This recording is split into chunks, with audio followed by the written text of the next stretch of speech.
Bonjour, dans cette vidéo nous allons corriger le DNB de l'Amérique du Nord, 31 mai 2023.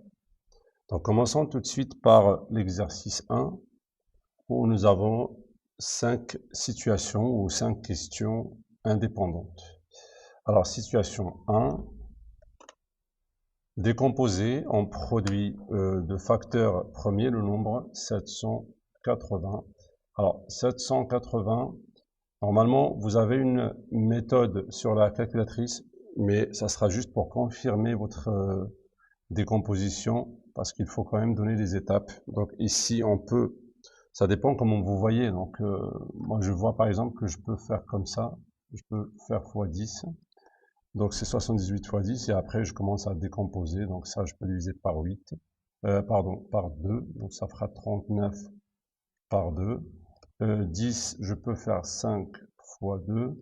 Alors, 39, je peux diviser par 3, parce que 39, c'est divisible par 3, ça sera donc 3 fois 13, fois 2, fois 5, fois 2.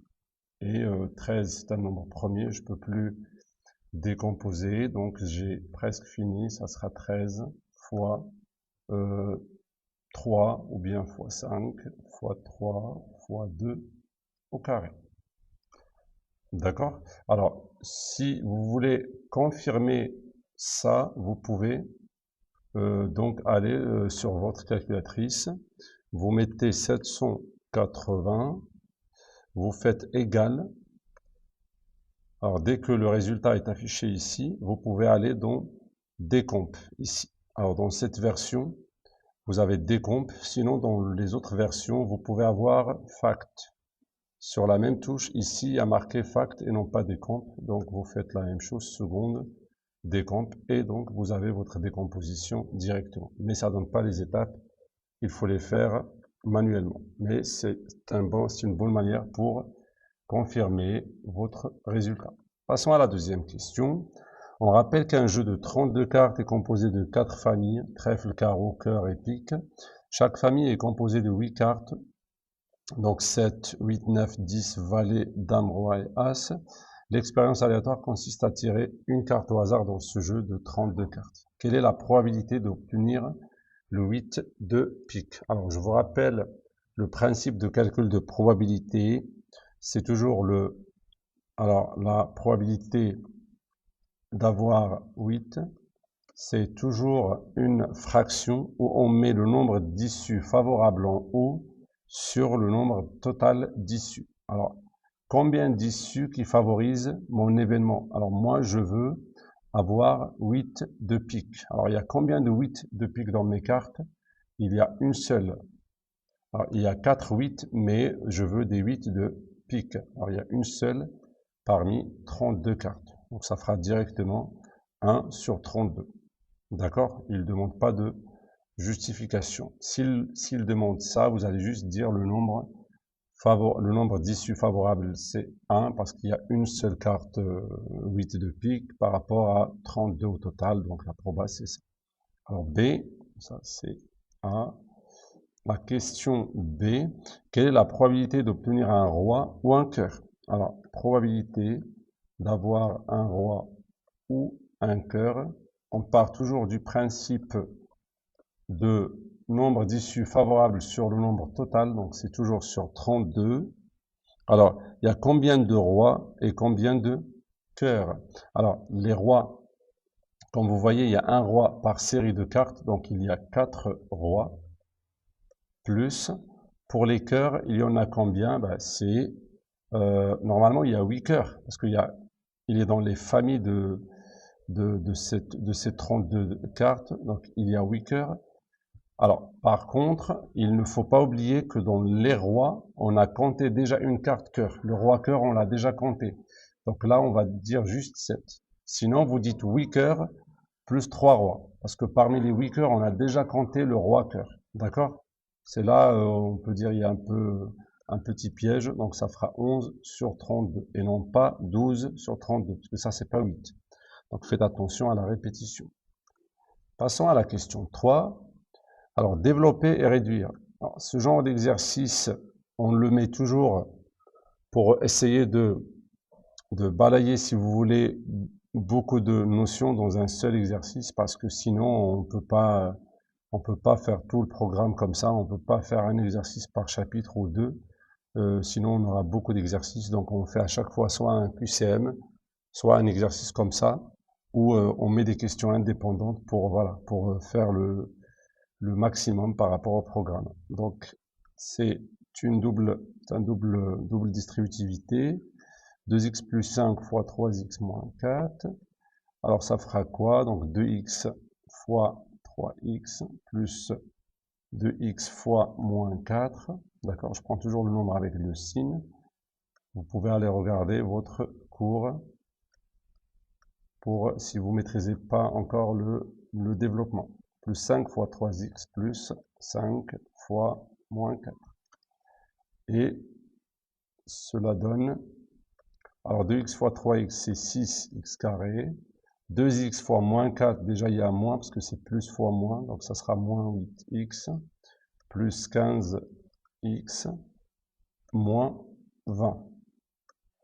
Alors ça sera, donc les x carrés tout seul, les x, et on a moins 8 et plus 15, ça sera plus 7x, et puis moins 20. Voilà, donc c'est tout, on a bien développé, et aussi on a bien réduit. Alors l'avant-dernière question. Dans cette question, nous avons donc un volume à calculer, nous avons un prisme. Donc les bases sont des triangles rectangles, comme vous voyez. Et le volume, on sait que c'est l'aire de la base fois la hauteur. Si on prend la base triangulaire, l'aire de la base fois la hauteur. Et cette base, c'est un triangle. Donc on va calculer l'aire de la base. Donc, pour le triangle que vous voyez ici, on sait que c'est la base fois la hauteur sur 2. Donc 80 fois 60 sur 2, ça donne 2400 cm². Et donc le volume de notre prisme est égal à 2400 fois la hauteur qui est de 120. Et cela donne 280 000 cm3 par la calculatrice, bien sûr. D'accord? Alors, la question B, convertir ce résultat en litres. Alors, le volume, il est égal à 288 cm3. Et on sait que pour passer de cm3 à décimètre3, il faut diviser par 1000. Sinon, n'hésitez pas à faire le tableau de conversion des volumes. Et donc, c'est 288 litres. Donc là, ce qu'ils veulent, c'est que vous sachiez faire la conversion entre centimètres cubes et décimètres cubes, puisque ça, de décimètres cubes à litres, c'est déjà donné dans la question. Alors 5, le polygone 2 est un agrandissement du polygone 1. Le coefficient de l'agrandissement est 3. Alors l'aire du polygone est égal à 11. Alors le petit, il a une aire de 11. Alors le volume de 1, c'est 11 mètres ou bien centimètres carrés. Pardon, ce n'est pas le volume, c'est l'aire. Alors l'aire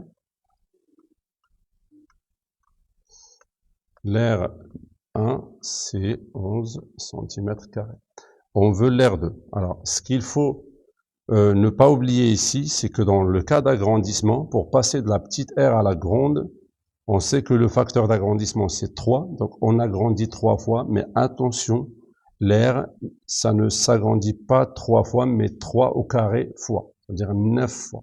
Donc A de 2, ce n'est pas 3 fois A de 1, non, c'est 3 au carré fois A de 1.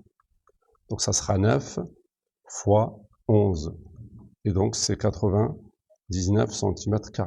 Donc attention, je vous rappelle que l'agrandissement, quand j'agrandis de coefficient 3, c'est-à-dire que les longueurs s'agrandissent de 3 fois, l'aire 9 fois et le volume 27 fois. Ça veut dire que l'aire c'est 3 au carré fois, mais le volume c'est 3 au cube fois.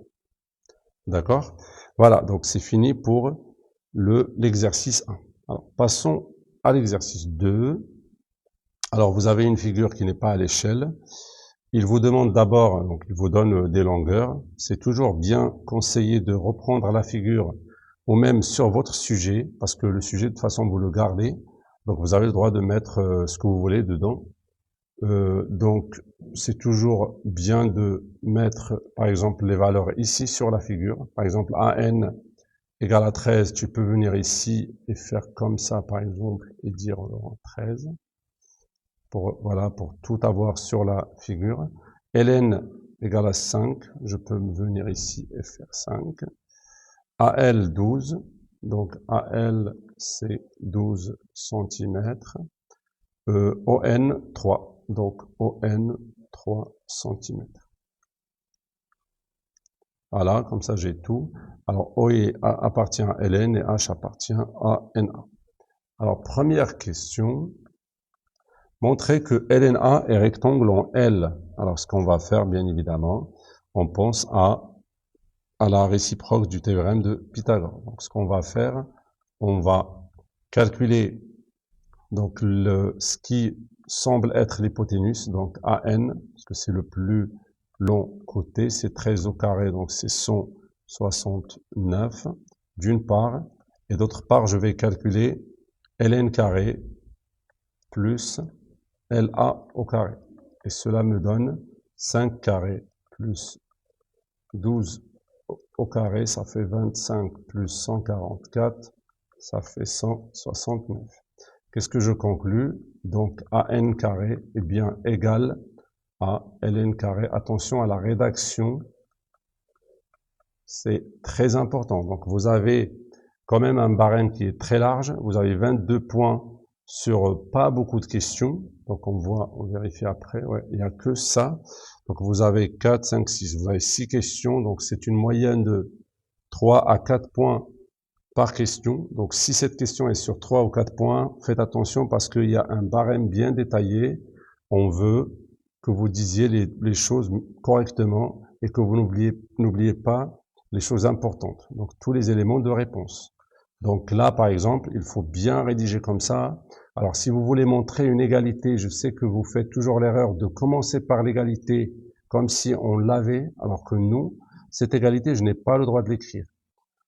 Au début, j'ai calculé AN carré d'une part, d'autre part, j'ai calculé les deux autres, j'ai trouvé que c'est la même valeur. Donc là, j'ai le droit de dire c'est égal. Et maintenant que c'est égal, j'ai le droit d'annoncer le théorème. Là, par exemple, si, alors je vous dis n'importe quoi, si cette question est sur 3 points, le fait de dire d'après le théorème réciproque de Pythagore, ça peut être sur 1 point, facilement. Donc, c'est pour ça, des fois, on répond bien, mais on se demande pourquoi on n'a pas eu une bonne note, parce que peut-être vous avez perdu des notes sur des choses comme ça. Donc faites très attention à tous les éléments de réponse. Alors d'après la réciproque ou le théorème réciproque, donc d'après la réciproque du théorème de Pythagore, qu'est-ce qu'on va dire? Bien sûr, le triangle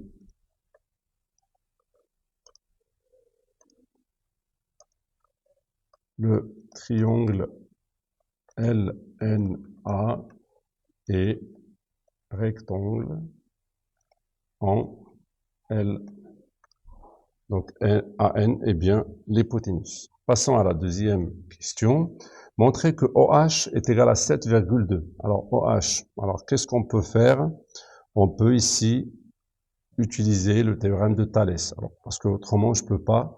J'ai bien HON qui est rectangle, mais il manque HN et OH, donc je peux pas calculer 2 avec Pythagore. Donc là, c'est Thalès.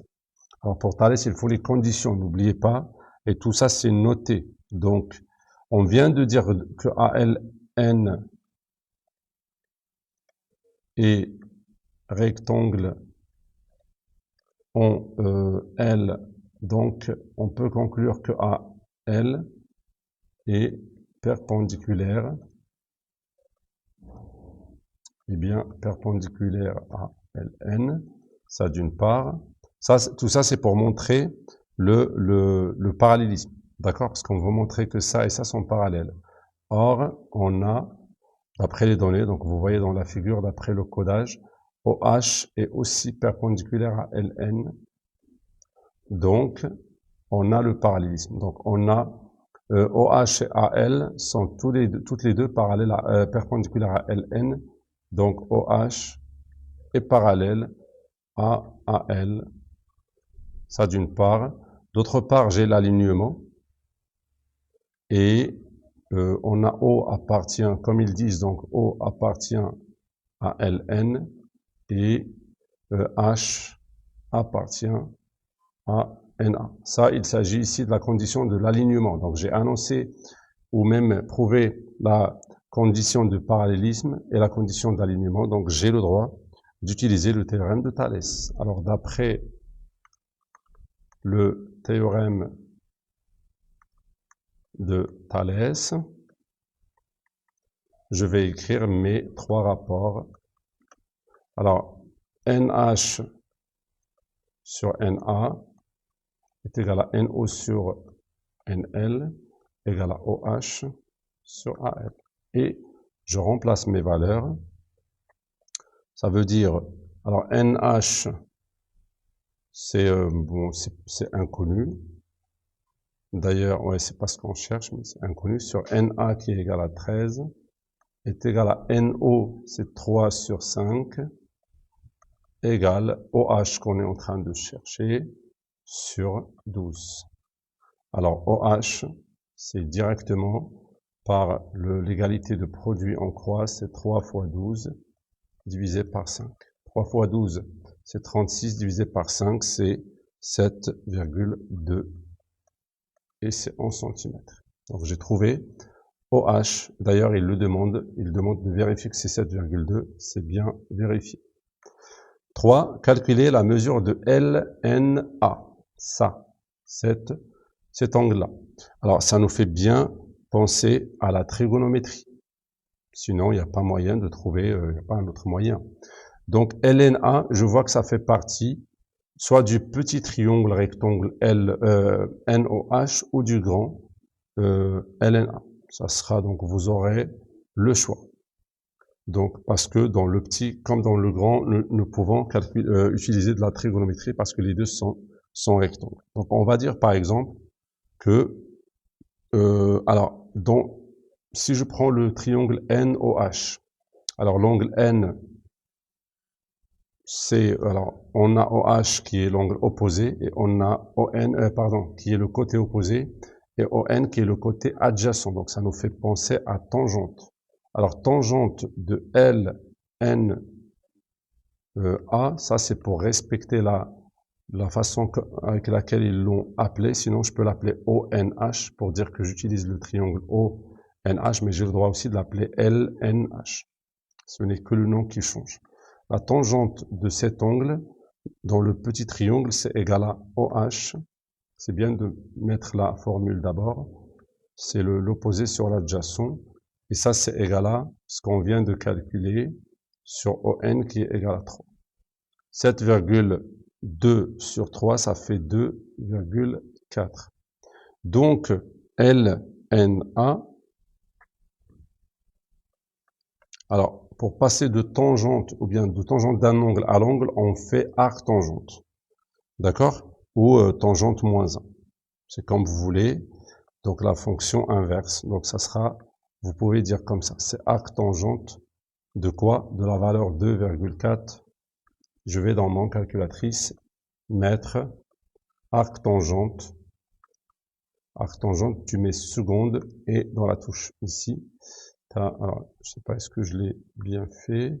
Alors, seconde, arc-tangente, et je mets 2,4 égale, et ça me donne 1, il me semble que, ah non. Alors là, c'est une belle erreur que j'ai fait.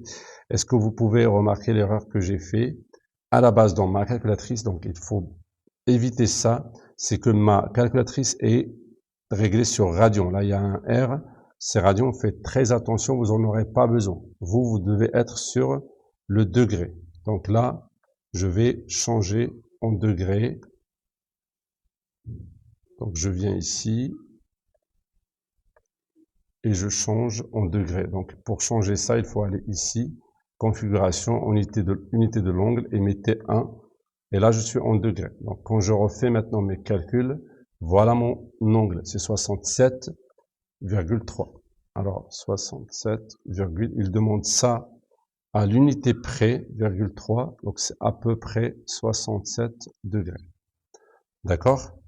Donc, on passe à la question 4. Je vais la mettre ici pour avoir de l'espace. Pourquoi LNA et ONH sont-ils semblables? Donc, pour montrer que deux triangles semblables, vous avez le choix, soit des angles, deux angles 2 à 2 égaux, soit tous les côtés, ou bien que deux côtés sont 2 à 2 proportionnels. Ou les trois, pardon. Donc là, c'est beaucoup mieux d'utiliser les angles parce que c'est très simple. Alors, les deux triangles, alors LNA et ONH, ils ont déjà un angle commun. Donc, on va dire que LNA, je vais exprès l'appeler LNA égale à ONH.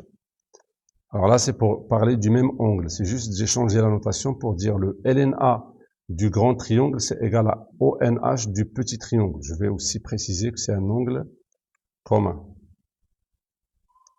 Et on a NOH est égal à NL. Les deux sont égaux à 90 degrés. Donc, ce sont des triangles semblables. Donc, les triangles LNA et ONH ont deux angles 2 à 2 égaux. Alors, ils sont semblables. D'accord? Donc, on passe à la question 5. Je peux la mettre, bon, je peux la mettre un peu en bas. Alors, je vais bouger ça un petit peu comme ça. Ouais. Allez, donc 5. A. Quel est l'aire du quadrilatère LOHA? Donc, il demande ce quadrilatère LOHA. Ça, il demande cette aire-là. Alors, comment est-ce que je peux faire pour calculer l'aire?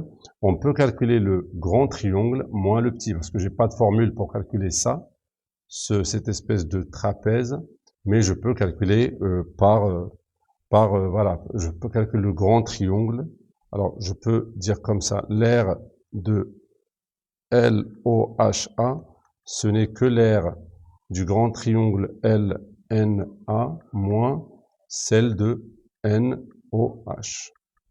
Et ça, c'est égal à quoi? C'est quoi l'aire du grand triangle? C'est un triangle rectangle. Donc, ça fait la base qui est 12 fois 5 sur 2.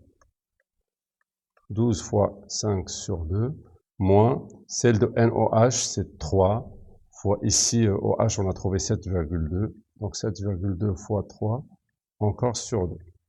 Ça nous fait ici 30, moins, alors 7,2 sur 2, c'est 3,6 fois 3, donc mentalement, je peux faire.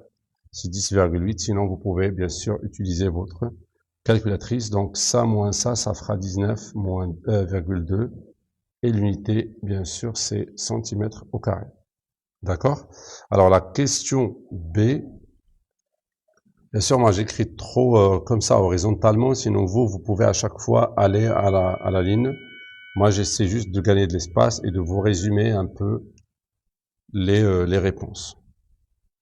Alors, quelle proportion de l'aire LNA représente? Donc, lorsqu'on entend le mot proportion, c'est une division. Quand je vous dis la proportion d'une petite valeur par rapport à une grande, ben, ça veut dire qu'on fait la petite divisée par la grande. Donc, on va faire l'aire de LOHA, parce qu'on veut la proportion que représente le triangle ou bien le quadrilatère LOHA par rapport à LAN. Et ça nous donne 19,2 divisé par 30, qui donne, en calculant, 0,64 ou 64%, si vous voulez.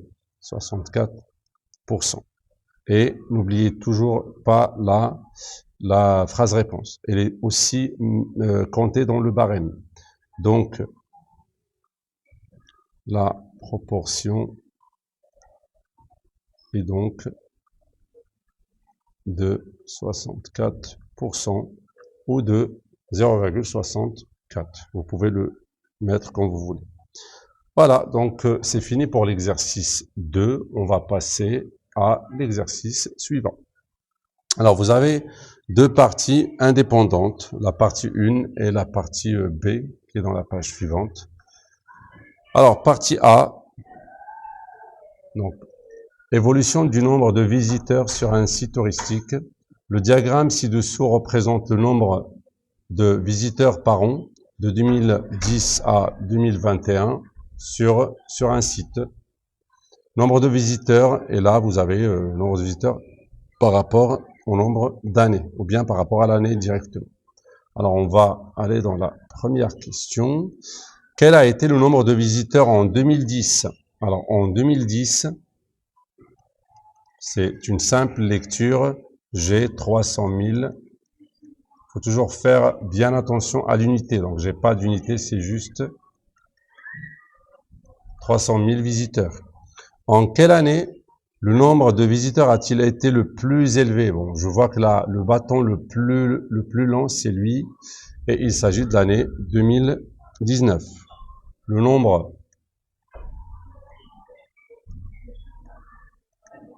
de visiteurs a été le plus élevé,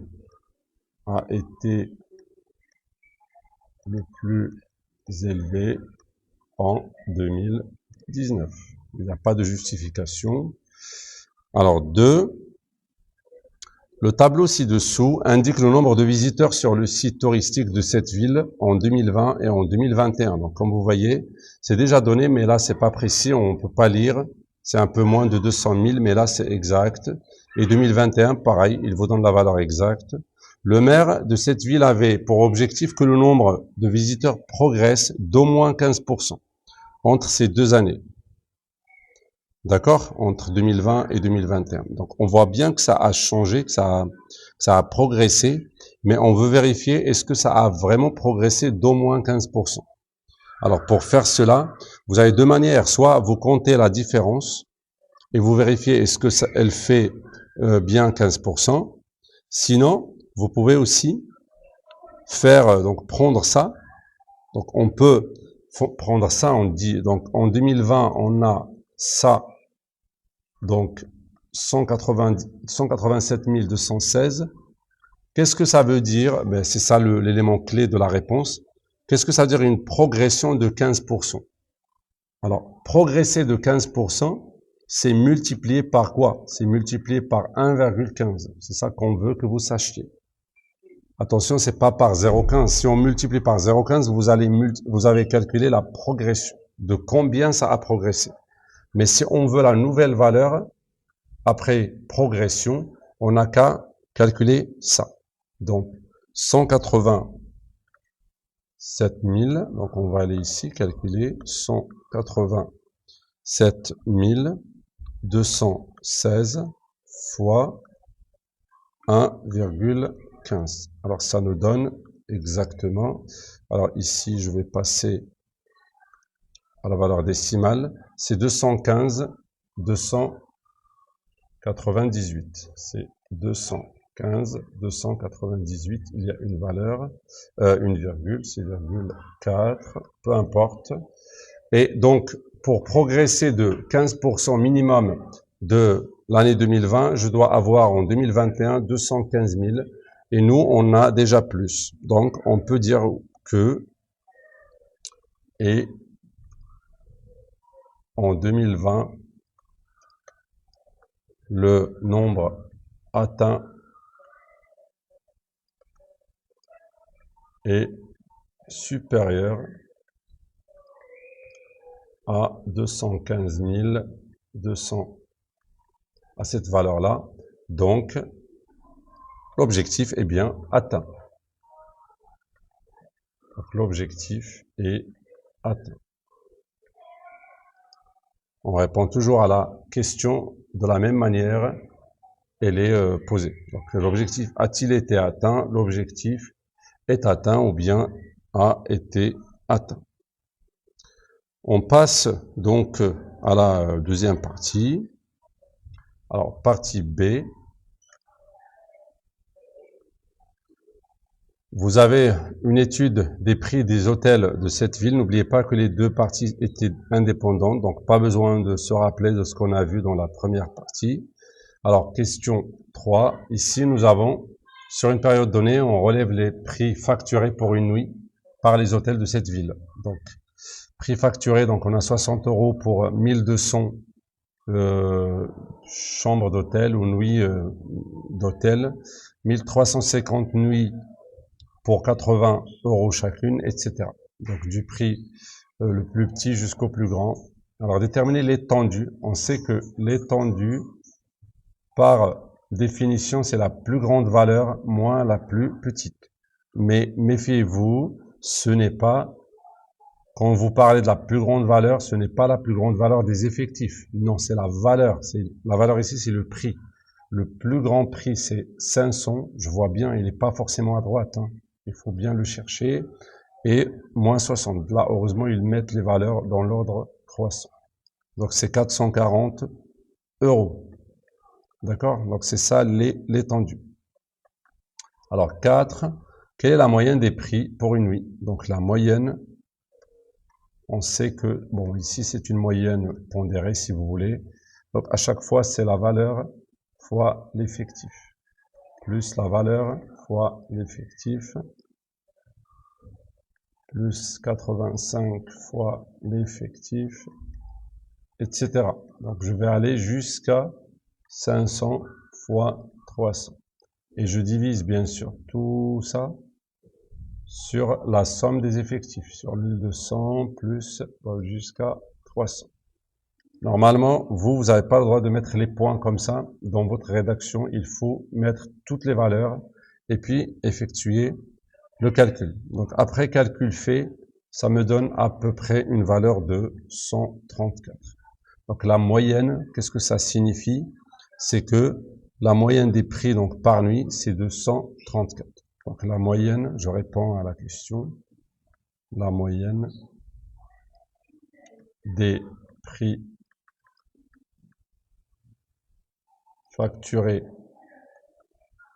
pour une nuit est donc de 134 €. La phrase réponse est toujours importante parce que c'est là où tu donnes la réponse à la question vraiment posée. Parce que moi, je veux pas tous ces calculs. Moi, j'ai juste dit quelle est la moyenne des prix facturés dans un contexte. Il faut me répondre dans le même contexte à la fin. Donc, on arrive à la dernière question, 5. L'association des hôteliers de cette ville cherche à attirer des touristes et annonce dans les hôtels de notre ville, au moins la moitié des nuits est facturée à moins de 100 €. Est-ce vrai? Alors, qu'est-ce qu'on va faire ici? C'est très simple. Il faut juste compter les hôtels qui font moins, parce que là, ils disent la moitié font moins de, ou bien au moins la moitié, donne un prix de moins de 100 €. Alors nous, on sait que, par exemple, ça correspond à cette citation. Oui, c'est 60, donc c'est inférieur. Ça, c'est un prix inférieur, inférieur, inférieur. Ben, ce sont ici les hôtels qui font moins de 100 €. Ils sont combien? Ils sont 1200, 1350, etc.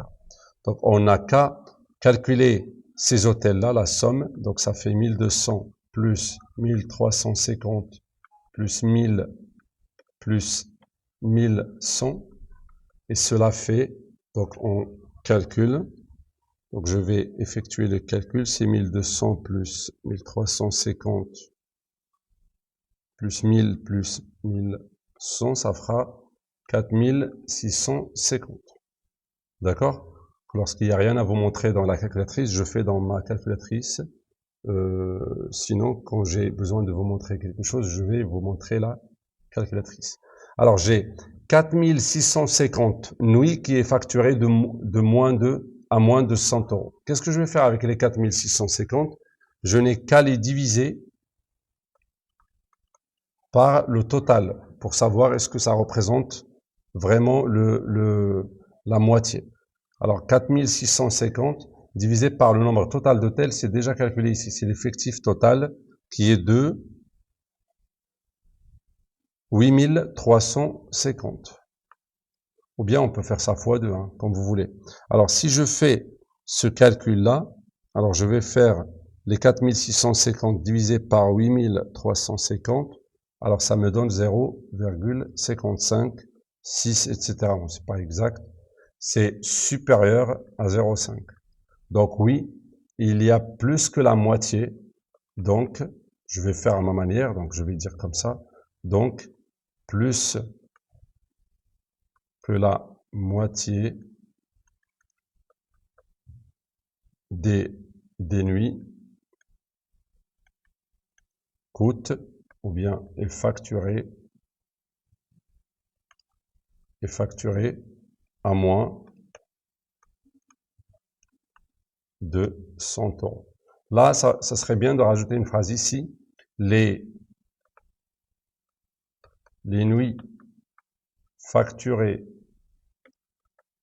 à moins de 100 euros, 100. Étudier le calcul. On divise par le total, ça fait ça. Donc, plus que la moitié. Et donc, c'est vrai. Donc, c'est vrai que, et je reprends la phrase, que au moins, c'est vrai que au moins la moitié des nuits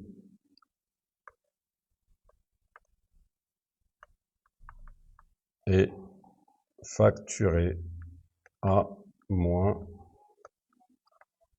de 100 euros. D'accord? Voilà, c'est fini pour l'exercice 3. Nous passons à l'avant-dernier exercice, exercice 4.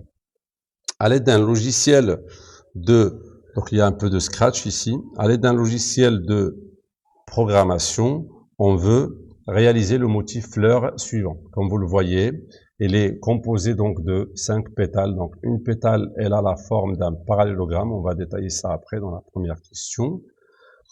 Donc le parallélogramme KLMN ici représente un des pétales du motif fleur. Construire ce parallélogramme sur la copie en prenant 1 cm pour 5 pas. Donc c'est très simple, c'est un cadeau. Donc vous représentez ça. Comment ça? Donc il faut donc 35 pas. Nous on n'a pas de pas dans notre règle, on a des centimètres. Donc 1 cm ça représente 5, il faut diviser ça par 5, ça fera 7 cm. Donc je vais faire comme ça.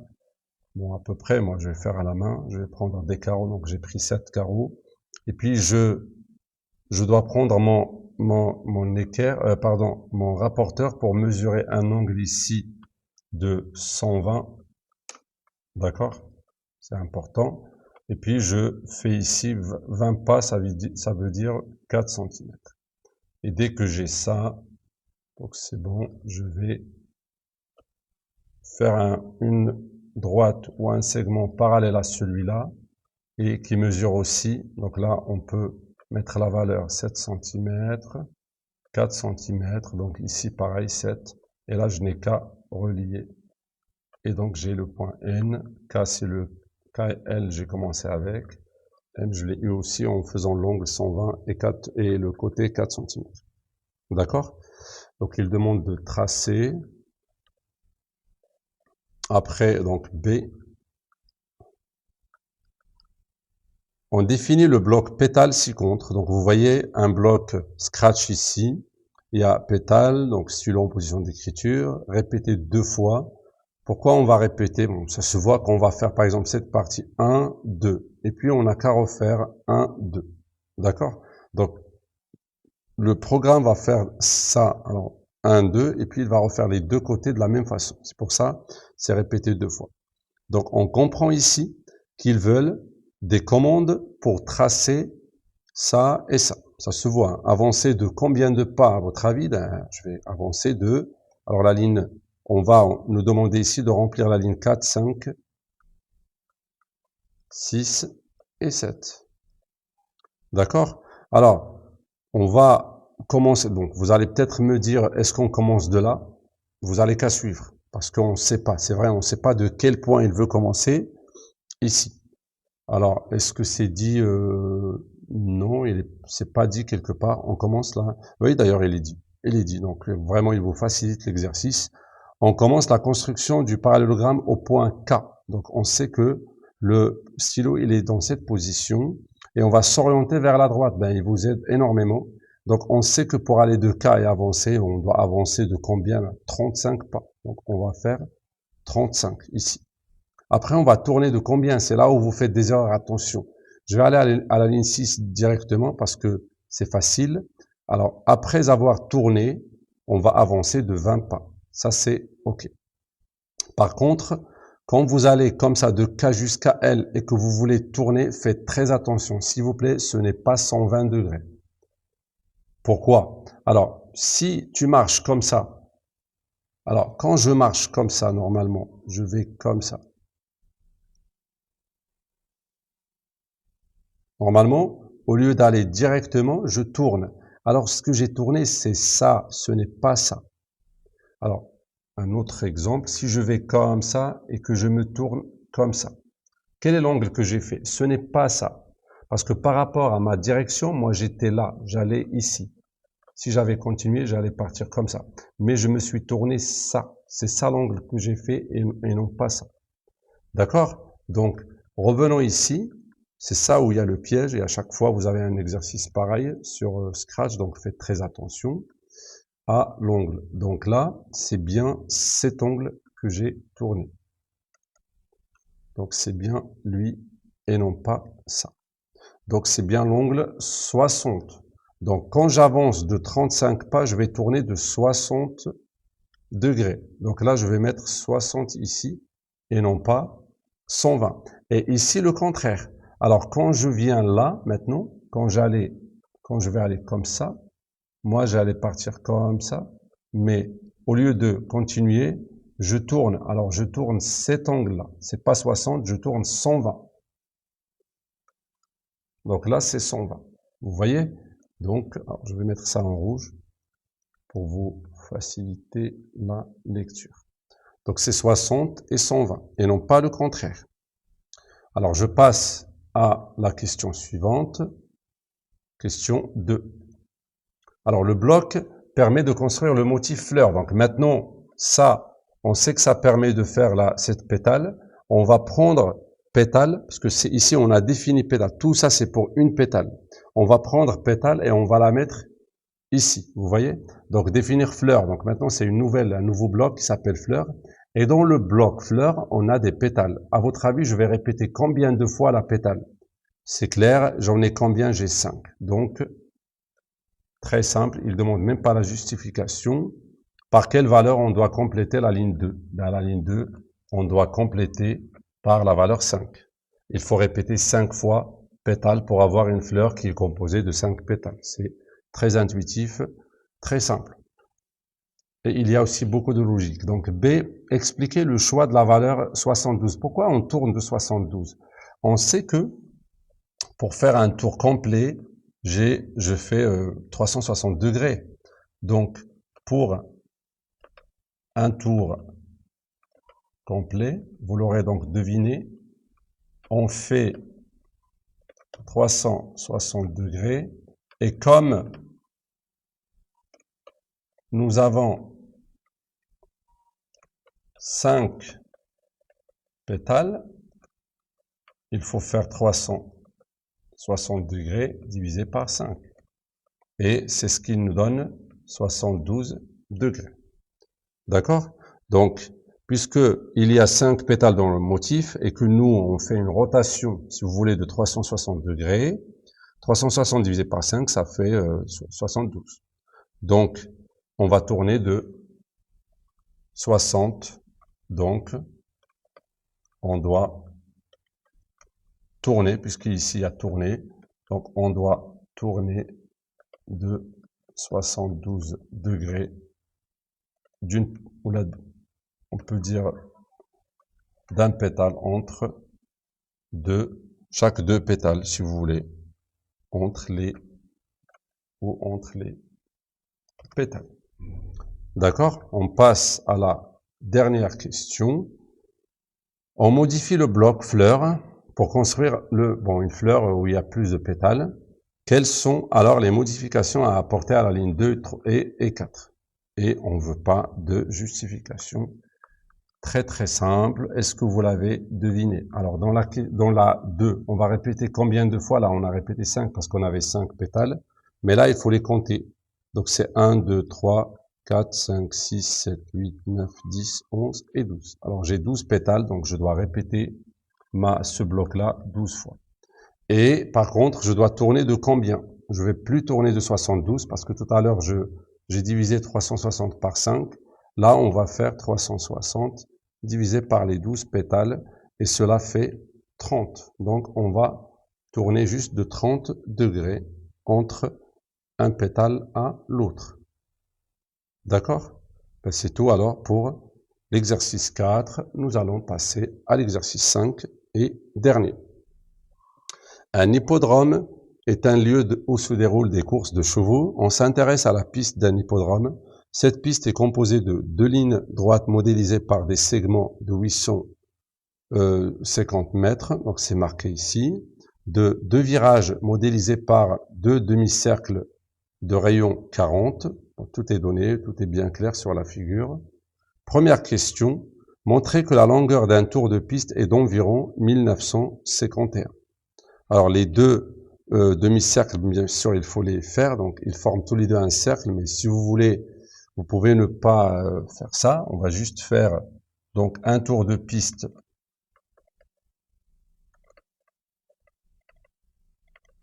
c'est égal à quoi? Donc il y a 850 plus une autre 850, on est bien d'accord, il y a 2 fois ça, plus un cercle. Ça c'est un demi-cercle et un autre demi, normalement ça fait un cercle, mais si vous voulez pas, si vous voulez les garder séparés, vous pouvez.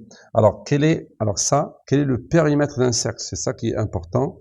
Le périmètre d'un cercle, c'est soit pi fois diamètre, soit 2 fois pi fois rayon. D'accord? Donc il faut faire plus 2 fois pi fois le rayon 40. Alors, vous voyez que j'ai pas divisé par 2, donc moi j'ai pris un cercle. J'ai pris ça plus ça me fait un cercle. Et donc, alors les deux demi-cercles, si vous voulez, me font un cercle. Et le périmètre d'un cercle, c'est 2 fois pi fois rayon. D'accord? Je peux un peu expliquer ça.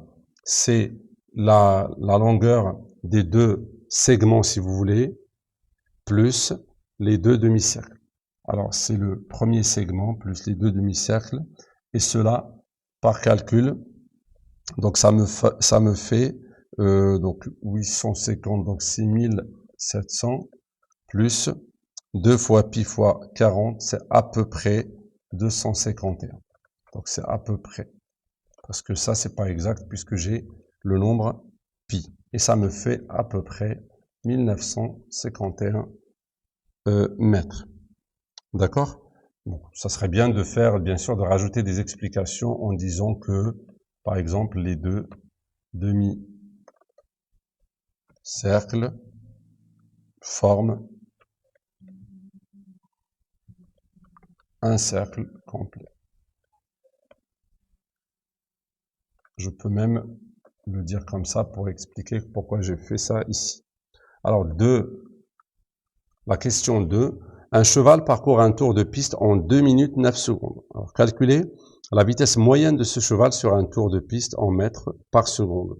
Alors, on a si vous voulez, donc, sa distance et la durée. On sait que la vitesse, c'est quoi? Donc, la vitesse, c'est la distance sur le temps. Sauf que ici, pour respecter l'unité qu'ils veulent, on a besoin de la distance en mètres, on l'a déjà, et on a besoin de la durée du temps en secondes. Donc c'est égal à, alors la distance c'est égal à 1951 parce que c'est ça un tour, divisé par le temps, ben, c'est combien? 2 minutes, ça serait bien de faire ça un peu avant. 2 minutes c'est 120 secondes, avec les 9 ça fait 129 secondes. Donc on va faire ça ici. Donc 129 secondes, et j'effectue mon calcul, ça me donne à peu près 15 mètres par seconde. Et je rajoute la phrase réponse, la vitesse moyenne est donc de 15 mètres par seconde. Voilà. Alors B, convertir cette vitesse en kilomètres par heure. Donc on n'a qu'à convertir l'unité mètre en kilomètres et secondes en heure. Donc pour 15 mètres, on sait que c'est égal à 0,015 km, il faut juste diviser par 1000, et que une heure, ou bien pour passer de seconde à heure, on n'a qu'à diviser par 3600. Donc, la vitesse, ça sera, donc, une seconde, c'est 1 sur 3600 heures. On est d'accord? Donc, parce que une heure, ça fait 3600 secondes. Donc, la vitesse moyenne, qu'on a déjà calculée ici, c'est égal à 15 donc mètres par seconde. On va faire, c'est 0,015, ça c'est kilomètres au lieu de mètres. Mais au lieu de faire divisé par seconde, on va multiplier par 3600. D'accord? Sinon, tu vas diviser par 1 sur, pour vraiment garder ce que j'ai fait, pour ne pas, pour que vous restiez donc concentrés. Je vais faire, ça c'est mètres divisé par seconde. Et on a dit que seconde, c'est 1 sur 3600 heures. Donc ça, j'ai donné en kilomètres et ça en secondes. Et ça fait quoi? Ça fait 0,015. Alors, divisé par une fraction, ça revient à multiplier par l'inverse. Donc, ça revient à multiplier par 3600 divisé par 1. Et je n'ai qu'à effectuer ce calcul qui me donne 54. Et c'est 54 km par heure. Donc, la vitesse est de 54 km par heure. On n'oublie pas qu'on est en train de calculer la vitesse, qu'on a calculé la vitesse d'un cheval qui parcourt un tour de cette piste. Alors 3, on admet que la surface de la piste a une aire d'environ 73 027 mètres carrés. On souhaite semer du gazon sur la totalité de la surface de la piste. D'accord? Donc on veut semer du gazon dans toute la surface. Ici, dans toute la surface. On souhaite, voilà, et on doit choisir des sacs de gazon à semer parmi les 3 marques. Donc vous avez une marque ici, ça dépend donc. Vous avez la marque A qui permet de semer 500 mètres carrés à un prix de 141,95 €, etc. Donc, en regardant les valeurs, je peux pas juger pour le moment quelle marque est la plus bonne. Donc, quelle marque doit-on choisir pour que cela coûte le moins cher? Alors, qu'est-ce qu'on peut faire pour savoir le moins cher? Donc, il y a la plus bonne, c'est de passer soit à l'unité, soit calculer donc le prix du mètre carré, soit pour notre surface, calculer donc ce qu'il faut pour notre terrain et donc savoir avec les trois marques.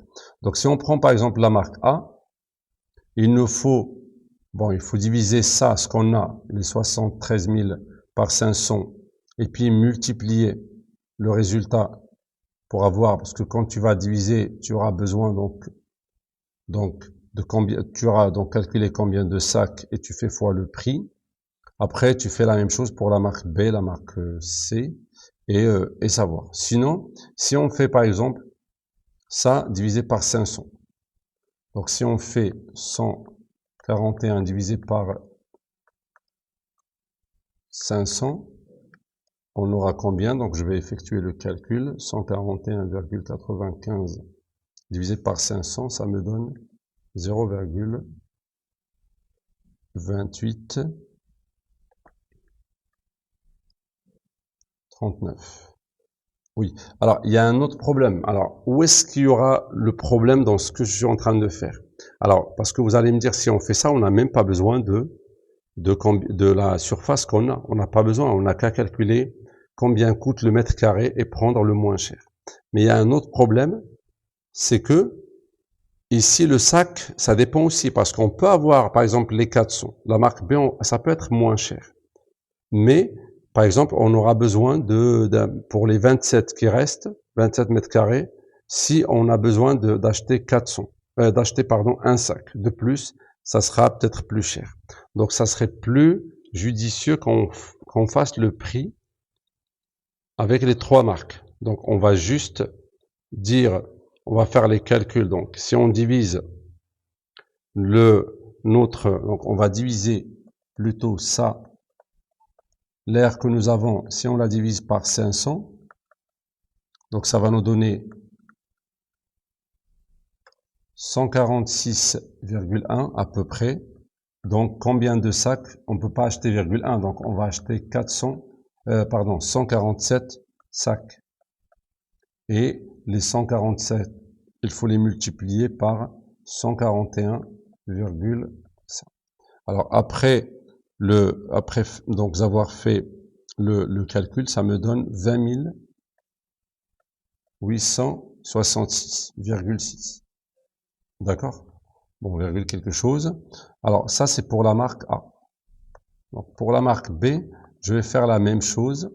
Ça, divisé par les 400 mètres carrés, ça me fait 182,6. Donc, c'est 183 sacs fois le prix de chacun d'un sac. Et cela me fait 16 085 €. Bon, 0,7. Et bon, ça se voit que B est moins cher déjà que A. Alors, la même surface que j'ai, divisé par 300, si je veux acheter la marque C, ça me fera acheter 243,4, donc 244 sacs, fois le prix, donc c'est 66,5, et cela me coûtera 16 226 €. Donc, on a trouvé le moins cher, c'est le tarif B. Le moins cher, et donc, ou bien la marque la moins chère, le moins cher, et donc la marque B, parce qu'elle revient à 16 085. D'accord? Donc, je vous répète pourquoi on n'a pas fait justement le calcul à l'unité, parce qu'il y a un problème de sac. D'accord? Il y a le problème de sac. Par exemple, s'il te reste que 5 mètres carrés, ça t'obligerait et c'est d'ailleurs le problème de la formule dans la marque A. Si vous voyez ici, j'ai besoin de 146,1, donc c'est presque 146, mais je peux pas. Donc j'étais obligé d'acheter un sac de plus. D'accord? Fois le prix, bon, ça m'a déjà augmenté un petit peu le prix. Et en plus, ça se voit que c'est pas que ça. C'est pas que le sac de plus qui m'a fait tout cet écart. Ça se voit que c'est aussi le prix qui est cher. Par contre, entre les deux ici, ça peut être ça. Ça peut faire un peu la différence. Le fait d'acheter plus de sacs juste pour une petite surface qui reste. D'accord? Voilà, donc nous avons fini le brevet. Vous voyez, donc ça prend pas énormément de temps. Donc, bien sûr, pour la rédaction, elle n'est pas parfaite, elle n'est pas complète. Donc, on attend de vous plus de détails dans vos rédactions. Donc, ça prendra, voilà, les 2 heures sont largement suffisants. Si vous perdez pas votre temps, voilà, à stresser et tout ça, avec une bonne concentration, vous y arriverez à moins de 2 heures. Après, vous aurez du temps pour réviser votre copie tranquillement et perfectionner votre rédaction ainsi que voilà votre copie en général, mettre des numéros de page dans les feuilles, vérifier des choses. Donc c'est voilà, c'est très suffisant en ce qui concerne la durée. Voilà, donc je vous laisse et on se retrouve dans une prochaine vidéo.